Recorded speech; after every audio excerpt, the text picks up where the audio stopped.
तालुक्यामध्ये सध्या मुख्यमंत्री सौर ऊर्जा याच्यासाठी नवीन प्रकल्प तयार झालेले आहेत.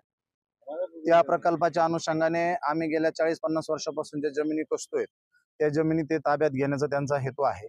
त्या अनुषंगाने आम्ही आज प्रशासनाला विनंती केलेली की आम्ही गेल्या 50 वर्षापासून सदरच्या जमिनी खात असताना तुम्ही आम्हाला साध्या नोटीसही न देता डायरेक्ट बेदखल करून त्या जमिनी ताब्यात घेण्याचा तुमचा जो घाट चाललेला आहे त्याला विरोध करण्यासाठी आम्ही या ठिकाणी आज प्रातिनिधिक स्वरूपाचं निवेदन त्यांना दिलेलं आहे आणि त्यांना विनंती केलेली की 24 तारखेच्या आतमध्ये ही प्रक्रिया तुम्ही थांबवा.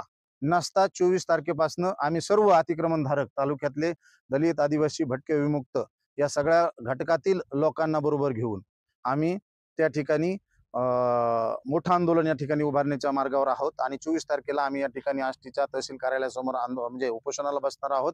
उपोषण अशा पद्धतीचं असणार आहे की प्रशासन काय म्हणेल की हे किती दिवस उपोषण करणार आहेत. आम्ही उपोषणाचं परावर्तित पुन्हा आम्ही आमच्या सामुदायिक आत्मदहनामध्ये सुद्धा करू शकतो भविष्यामध्ये.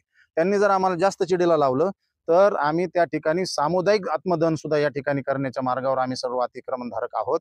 प्रथमतः आम्ही हे निवेदन आता या तालुक्याचे भाग्यविधाते सुरेश अण्णा धस यांना आम्ही देणार आहोत. सुरेश धस अण्णांशी या ठिकाणी सकारात्मक चर्चा करणार आहोत.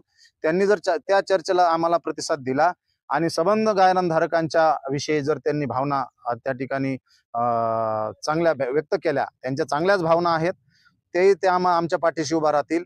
परंतु सरकार जर आम्हाला या ठिकाणी आडवं येऊ इच्छित असेल तर आम्ही सरकार विरुद्ध 2 हात करायला तयार आहोत. परंतु याच्या पहिल्यांदा आम्ही आदरणीय सुरेश अण्णा धस या मतदारसंघाचे आमदार आहेत, त्यांच्या मार्फत प्रशासनाकडे पण आणखी जाणार आहोत. जे काय आम्हाला अजून प्रयत्न करता येते ते आम्ही प्रयत्न करणार आहोत. परंतु त्याच्या अनुषंगाने जर आम्हाला यश नाही आलं तर आम्हाला बाबासाहेब आंबेडकरांनी जे संवैधानिक अधिकार दिलेला आहे आंदोलनाचा, त्या आंदोलनाला आम्ही या ठिकाणी उतरणार आहोत.